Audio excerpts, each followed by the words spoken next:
আজকে আমাদের ভারতবর্ষের এই মহান ভারতবর্ষের ৭৬তম প্রজাতন্ত্র দিবস। এই প্রজাতন্ত্র দিবসের একটা গুরুত্ব, একটা মাহাত্ম্য আছে।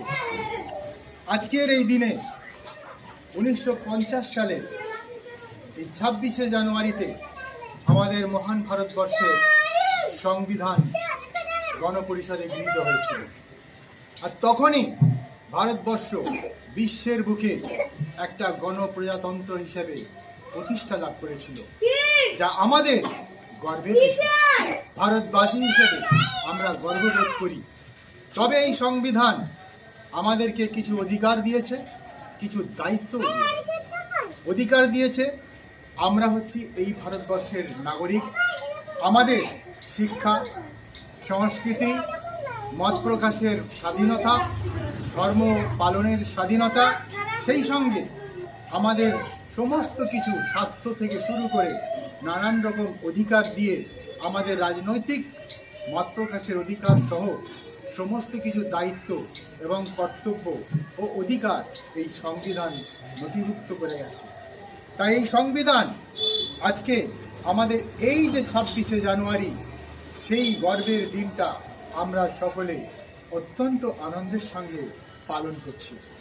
বন্ধুরা, আমাদের দায়িত্বের মধ্যে পড়ে আমাদের এই দেশমাতৃকা, এই সুমহান ভারতবর্ষকে অনেক সুন্দর করে গড়ে তোলা, আর আমাদের এই ভারতবর্ষকে বিশ্বের বুকে, সারা পৃথিবীর বুকে শ্রেষ্ঠ আসনে বসানোর জন্য আমাদের কর্তব্য পালন। আমরা চাইব জাতি, ধর্ম, বর্ণ নির্বিশেষে কোনো রকম ঘৃণা, বিদ্বেষ ব্যতি রেখে আমরা একে অপরকে ভালোবেসে এই সংবিধানের প্রতি আমাদের দায়িত্ব কর্তব্যে অবিচল দৃঢ় থেকে আমাদের এই দেশমাতৃকাকে আরও সুন্দর করে, ভারতবর্ষকে আরও সুন্দর করে জগতের বুকে তুলে ধরব। আমাদের এই স্বাধীনতা যখন এসেছিল এই ভারতবর্ষের ১৯৪৭ সালের ১৫ই আগস্ট, আমাদের এই দেশের শত শত, কোটি কোটি, লক্ষ লক্ষ মানুষের আশা পূরণ হয়েছিল।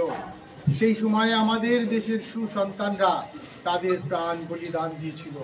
আজকে তাদেরই রক্ত ঝরানো পথে ভারত স্বাধীন হওয়ার পর আজকে এই গণপ্রজাতন্ত্র দিবস আমরা উদযাপন করছি।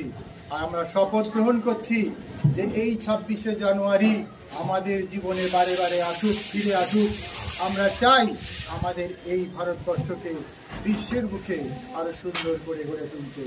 ভারত আবার জগৎ সভায় শ্রেষ্ঠ আসন লবে।